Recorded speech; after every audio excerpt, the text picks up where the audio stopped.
კიდევ ერთი ძალიან წარმატებული ტყუპი ყავს სტუდიაში, პაატა გულიაშვილი, რომლისთვისაც 2022 წელი ასევე ძალიან წარმატებული იყო.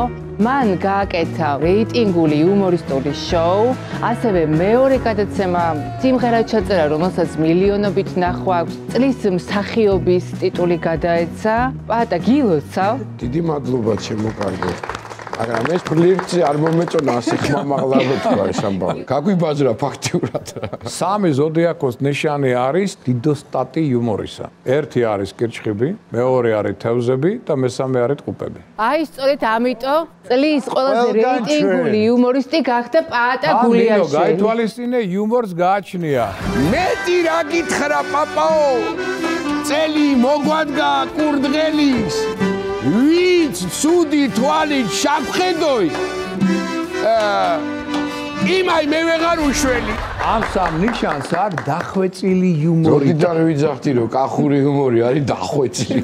წინვალი იდეები აქვს, ოღონდ ტყუპები შედის სამეულში მატყუარ ადამიანებისა, მაგრამ არა იმიტომ რომ იტყუება, არამედ იმიტომ რომ გაორებიდან გამოსდის. კი მაქვს ნამდვილად. რაღაც გადაწყვეტილებას მივიღებ და უკვე ან სპექტაკლი ან რაღაცა ჩაწერა და რაღაცა ბოლო მომენტში უარს ვამბობ ხოლმე. მაგრამ ეს ინტუიცია ყოველთვის რაღაცნაირად უფრო მაქვს განვითარებული, რა დროს რაზე უნდა თქვა უარი და სად არ უნდა ვიყო, ვგრძნობ ხოლმე ამას. ხო და აი 2023 წელი ძალიან მაგარი გექნება ტყუპებს. 2022 წლის მთავარი გამარჯვებული იუმორისტი.